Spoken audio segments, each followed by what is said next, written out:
Heyo everybody, Haku here with my read-through for the third episode in Mahou Shoujo Ikusei Keikaku, or Magical Girl Raising Project Episodes 5.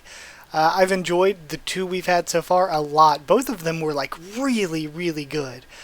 In general, I liked episodes the first time around. I'm liking it this time around. I like just the idea of getting more stories with these characters, but yeah, these past two have been just particularly really good.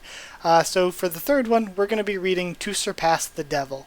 Now, there was an illustration that I just looked at before recording for this. That's just sort of like a color cover for it, which is neat. We see that it has Clamberry and Mao Pam, so I'm super excited. I liked Mao Pam in Limited, but we really didn't get to see a ton of her, but I liked her, and Clamberry has always been one of my absolute favorites. I think her story, not only is her story really good and interesting, and she plays a cool part in Unmarked, but also I feel like Clamberry is one of the most important characters in the entire overall series to have died in the first arc, because so many different characters and so many different things in the series connect back to Clamberry. So I think she's a really cool central figure for a lot of things. But yeah, I'm excited to read To Surpass the Devil. Next week,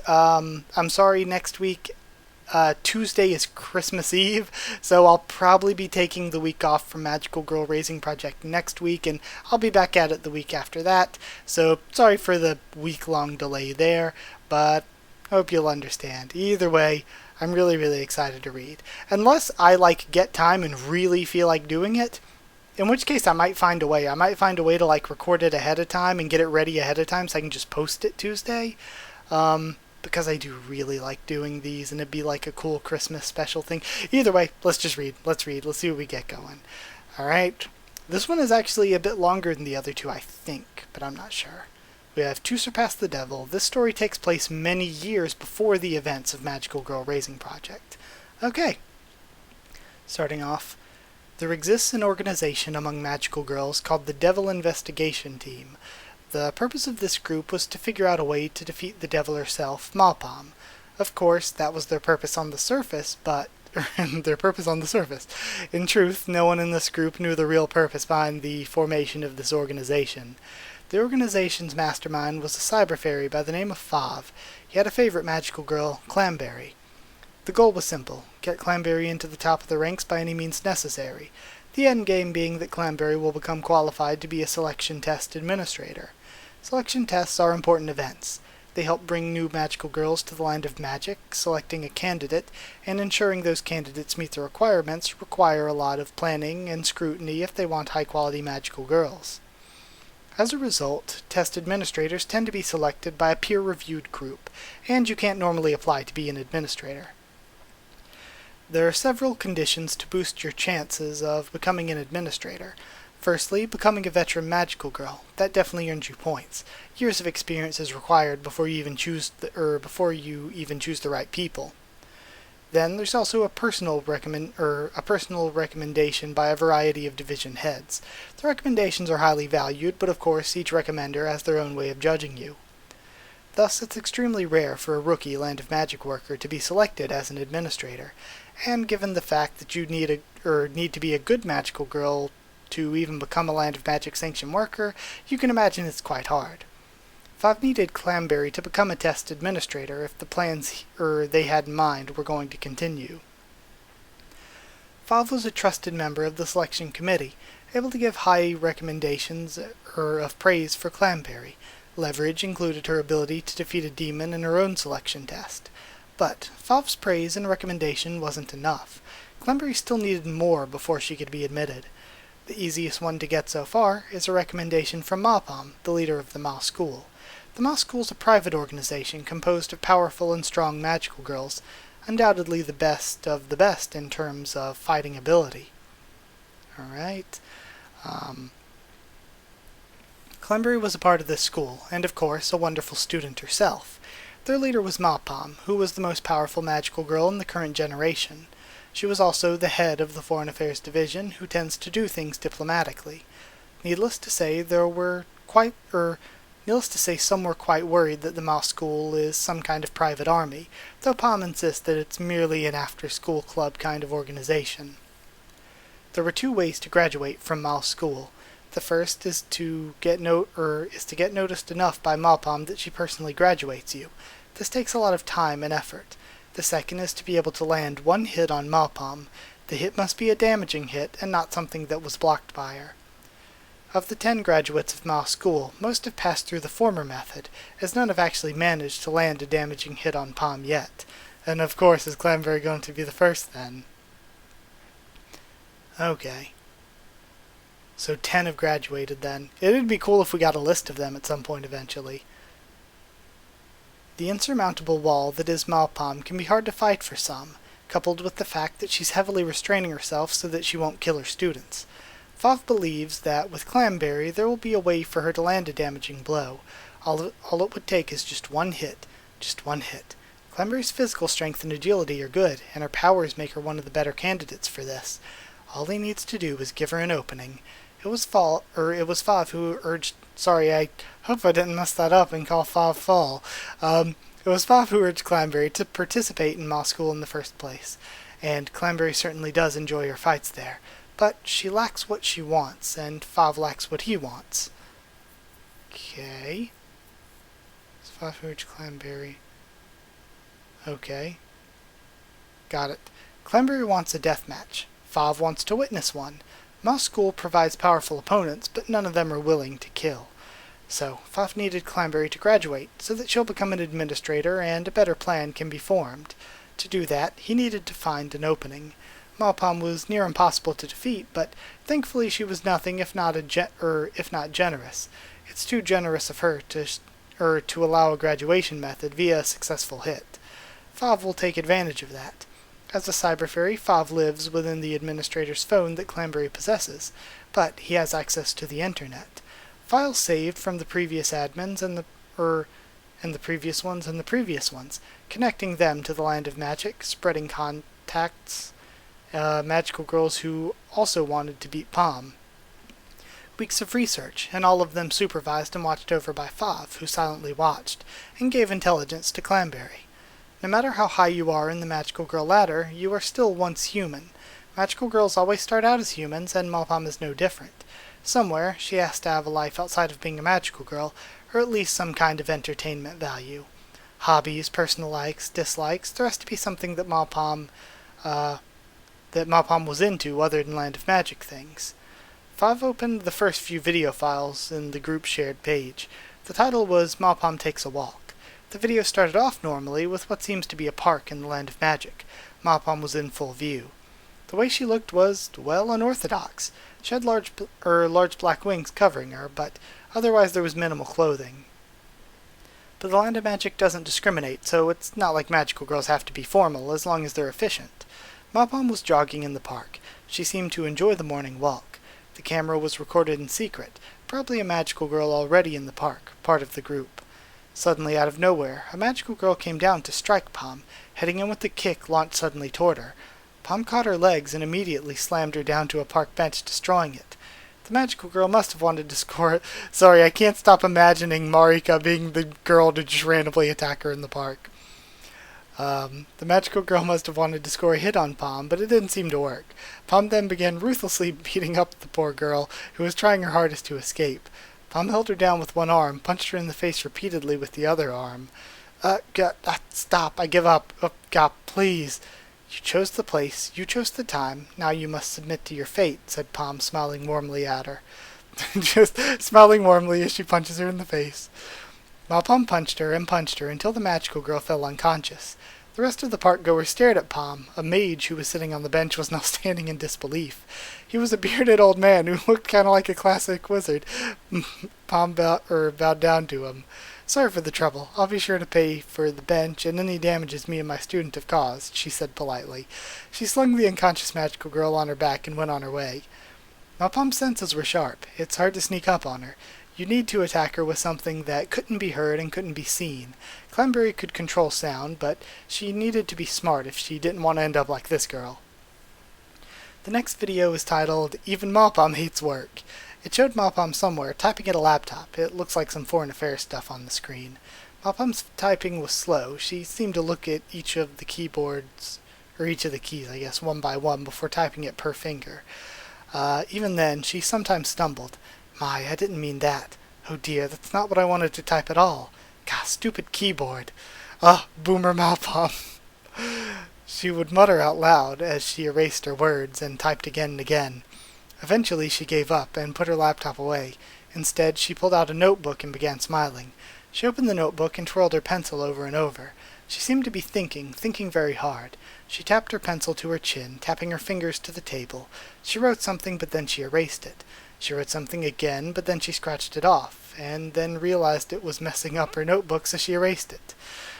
The camera got a closer look at the notebook. If I've paused the video, it seemed to be a list of names. Oh, these were Mao's school students. Lake of Fire, Flame Flamey, Lame Lamey, Dark Fang Limit. Okay, so we're learning some of them. Dark Fang Limit, Blue Dragon Panasu, the flower vendor Marika Fukuroi. So Marika Fukuroi was around at the time. Twin Stars Cutie Altair, so we have Cutie Altair mentioned again. The name she tried so hard to find. After a few minutes of thinking, she had an aha moment and quickly wrote down the name she had in mind. The Force Musician, Clamberry. The next video is titled Mao Pam and Technology. This was during a meeting with several head divisions. It seems research and development has created a new gadget, the magical phone. The recording is high quality and seems to have been some kind of meeting archive uploaded into the site. This must be during when magical phones were first invented. Mao Pam looked down at her desk. The magical girl leading the meeting had instructed the division heads on how the magical phone makes it easier to access each other, and also introduced administrator phones which can be linked to magical girls in their selection tests. Mao Pam touched her phone. She clicked some buttons and then beep beep beep beep. She said. Everyone stared at her. Mao Pam stared back. Well, excuse me while She tapped the phone screen. The beeping got louder. How do you turn this off? Asked Mao Pam with blushed cheeks and an embarrassed smile. The other magical girls tried their best not to look disappointed. The next video is titled Mao Pam Battle Training. It showed a large battle in a secluded area in the forest. There were two teams, attackers and defenders. The defenders had to guard the house from being attacked, and the attackers needed to raid the house. Mao Pam watched as she folded her arms, floating in the sky. Focus your attacks. Look for openings. Defense, your left flank is open. Pay more attention. Utilize your powers, she screamed out. Fireballs, arrows, beams, magical girls fighting each other, trying to make their way through to the other side. The next video was Mao Pam is really bad with tech. It was Mao Pam sending in her laptop and magical phone over to research and development, scratching her head a bit as she tried to explain how she broke it by not understanding how to fix something. It was almost comical how little she understood, but she was too nervous to ask for help in fixing it, since she didn't want to be seen as being unable to do something that the newer generations can do easily. So she went over to repair it herself. Finally, she received a new magical phone and a laptop after a few weeks of fast-forwarding time skip. Grateful and very embarrassed, Mao Pam went back home. The next video was called Mao Pam Relaxes. It's a video taken in the library. I'm loving this, how we're just getting random Mao Pam videos. I love this. The next video was called Mao Pam Relaxes. It's a video taken in the library at a private study booth. There, Mao Pam seems to... I wish the anime would have caught on and got popular, because I would just love... I don't even know if they would want to do an episodes anime, but I would love an episodes anime. Just these kind of side stories, it'd be so good. It's a video taken in the library at a private study booth. There, Mao Pam seems to have a couple of books and some notes down as well. The books were all mythological or religious-based books. The Bible, the Quran, the Torah, the Odyssey, the Epic of Gilgamesh, Egyptian tablets, the Book of the Dead, and a variety of folklore, myth, and legend texts. Mao Pam didn't seem like a woman of faith, but she had a lot of interest in religion and mythology for some reason.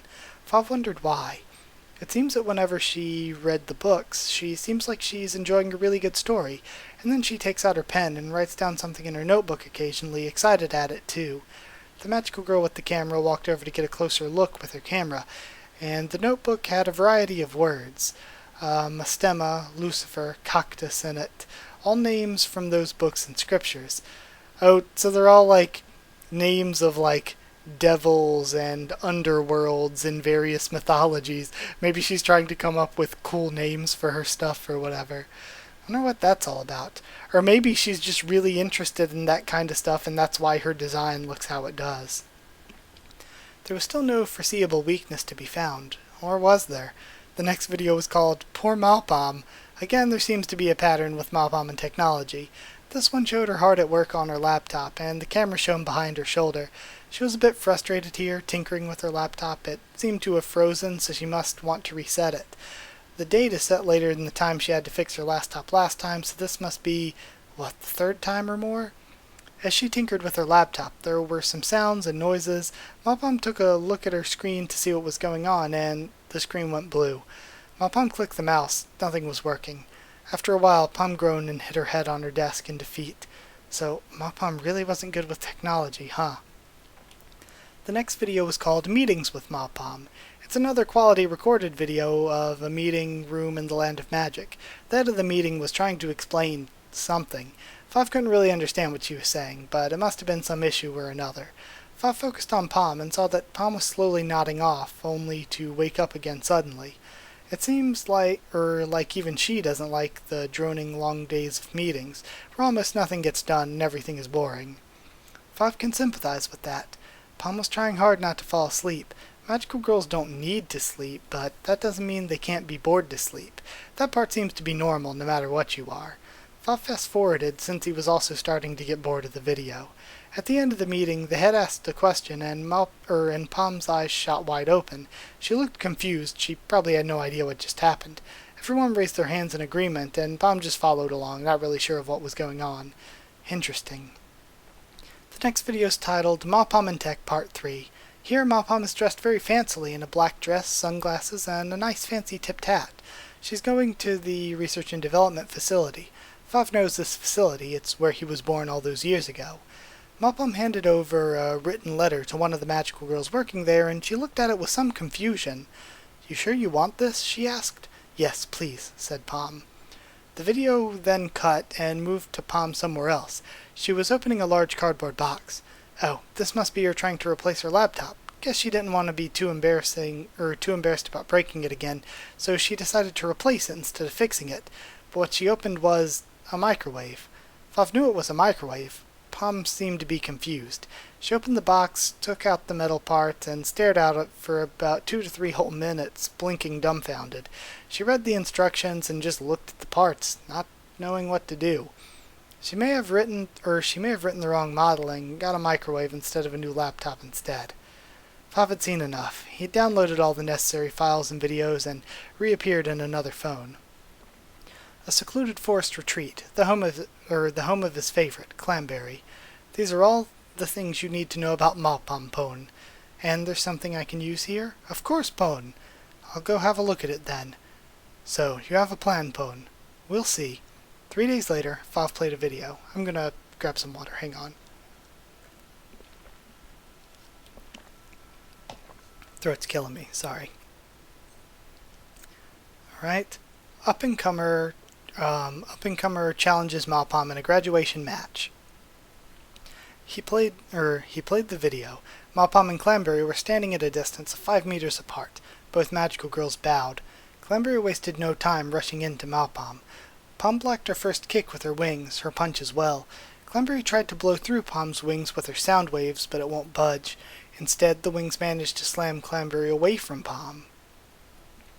Clamberry relied on speed and skill, trying her best to fight one-on-one with Pam, but Pam was too fast, dodging every attack completely, blocking every sound wave that Clamberry made. Pam flew away. Clamberry used her sound to amplify Pam's location. But it didn't matter. Pam was too fast.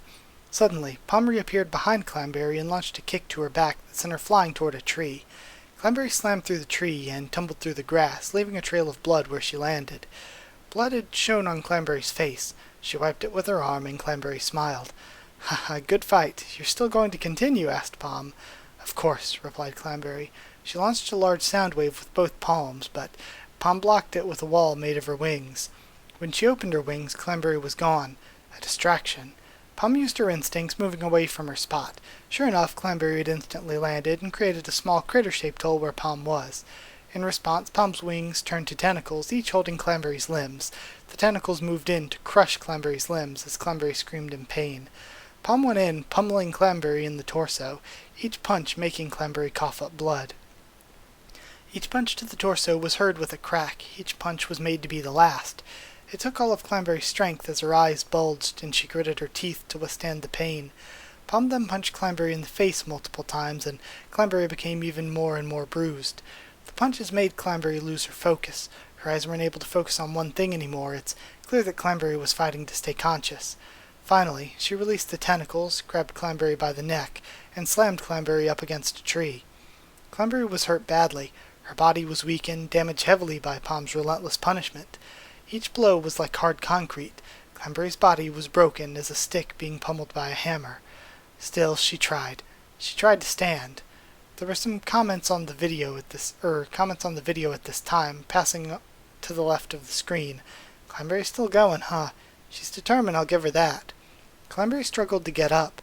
Fav could tell that her bones were probably shattered as she groaned in pain, trying her best to even stand up.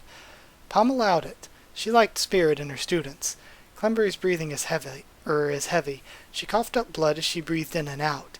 She looked at Pam and charged at her. Pam prepared her defenses, but beep, beep, beep, beep, an alarm on Pam's magical phone. Pam motioned a stop Pam, and Clamberry stopped her advance, stopping to catch her breath and agreeing to a standstill. Pam checked her magical phone, but there was no alarm. Wait, what? Clamberry instantly resumed her charge, getting past the range of Pam's wings. The beeping was a trick played by Clamberry's powers. Since Pam didn't understand much of technology, she had to check to make sure. She wouldn't know if she set an alarm or not. Clamberry aimed for a fist at Pam's face, but Pam was faster. She caught Clamberry's fist with her palms, catching Clamberry's punch, grasping her fist tightly and twisting Clamberry's arm.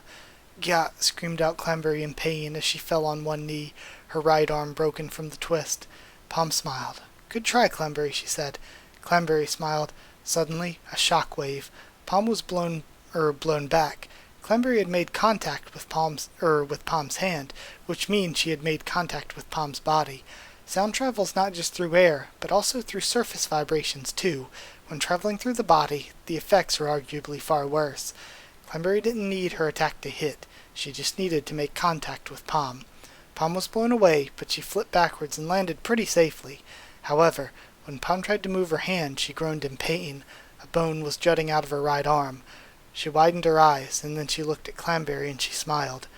Clamberry was on her knees, body in pain, completely torn apart, unable to stand anymore. She fell to the ground, each breath feeling more painful than the last. Pam chuckled to herself. She carefully supported one arm on a tree and forcefully set the bone inside herself. A loud crack and small groaning of pain from Pam, but nothing too big. Pam approached Clamberry and helped her up, supporting her as she stood up. Clamberry's right arm was broken, and she was visibly in pain from when Pam touched her right arm, so Pam grabbed her shoulders instead. "Congratulations, Clamberry," Pam said with a big smile. I heard again, huff, cough. "Thank you, huff." Clamberry, eyes swollen, hardly able to stand, said Clamberry, eyes swollen, hardly able to stand herself. "You used your magic well and creatively, the sign of a truly adaptable warrior. I hereby graduate you from my school." Clamberry smiled and nodded.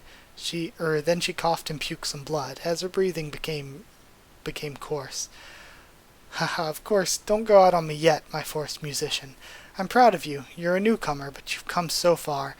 I've always known that you had potential," said Pam. "Thank you. Don't force yourself. This should be a joyous occasion. If you ever want a proper rematch, however, I'll be happy to oblige. Though, of course, in a real fight, you would have been dead already. So I hope you understand that there needs to be some strategy rather than to just hit me once," said Pam. Clamberry laughed, but each laugh made her hurt even more. The rest of the magical girls watching around them rushed toward Clamberry, cheering that one of their fellow classmates had graduated. They were happy for her. "Congratulations. Wow, you're going to do great in the land of magic. It's always the quiet ones, huh? Good job, forest musician." Everyone supported Clamberry, cheered for her. Mao Pam was proud of her. "Let it be known that the forest musician Clamberry has passed my school, and thus earned my respect," said Mao Pam. Clamberry had long gone unconscious, unable to support her own weight, in pain at that skirmish. "Let's give her a rest. She deserves it," said Pam. "What are you going to do now, Pon?" asked Fav, stopping the video. "I've graduated," said Clamberry. Now we can be administrators, Pone. Yes, now we can. Something wrong, Pone? I'm going to miss them, said Clamberry. They were your type, Pone. They were fun. It was very fun, actually, said Clamberry, seemingly sad that she had to go. She had recovered in this place for 3 days, since that's how badly she was beaten up when trying to challenge Mao Pam. I hope you give me some fun too, Fav, said Clamberry. But of course, Pone. After all, that's my goal as well, Pone. Man, Clamberry is such an interesting and cool character. That was really, really good. That was really, really good. I loved seeing the videos with just these stories of Mao Pam. I loved it. It was so good. I loved it a lot. So yeah, that was super fun. Oh man, I am just loving all of these episodes. I think maybe that might be my least favorite of the 3 so far, but it was so good. They've all been so good. I love Clamberry. Clamberry is one of my favorites, and I really liked seeing Mao Pam in this instance. It was so good. Yeah, I don't know what else to say. That's the thing. When something isn't that great, it's like, there's a million things I could say about, like, the nuance of it and how maybe certain things could have been better. But when something is just so good, I am often left like, how do I review this? How do I talk about this? It's just incredibly, incredibly good, period. So yeah, I loved it. That was so fun. But I hope you enjoyed the video. Like I said, next week I might not have one because of Christmas, but we'll see. I might change my mind and do one anyway. But we'll see. I'll probably be either gone or busy, though, that Tuesday and Wednesday, so, again, definitely way up in the air with that. But either way, hope you enjoyed the video. Like if you did like the video, comment down there to tell me what you thought of this week's read-through, what you thought of my thoughts and reaction on this chapter, what you thought of the chapter yourself and all that. Subscribe for Magical Girl Raising Project, much more on the channel and all that. I try to keep you updated on the community tab more than Twitter now, but still, if you want to follow on Twitter and talk there, we totally can. If you want a link to the Discord server, just ask and I can give you one. We can all talk about Magical Girl Raising Project and anything else there. And if you want to help support the channel, thank you to patrons who are already supporting, but if you want to help support the channel on Patreon to keep it so that I can keep making these videos, that I can afford to keep making them, I'm still going to do the best I can either way, but it does mega help. So yeah, if you want to help support on Patreon, it's patreon.com/HakuOfTheTubes, or a link will be in the description. And that is it. Thank you so much again for watching. I love this series. I love the community around it and everything. So yeah, just thank you for being a part of this. And I'll see you all next time.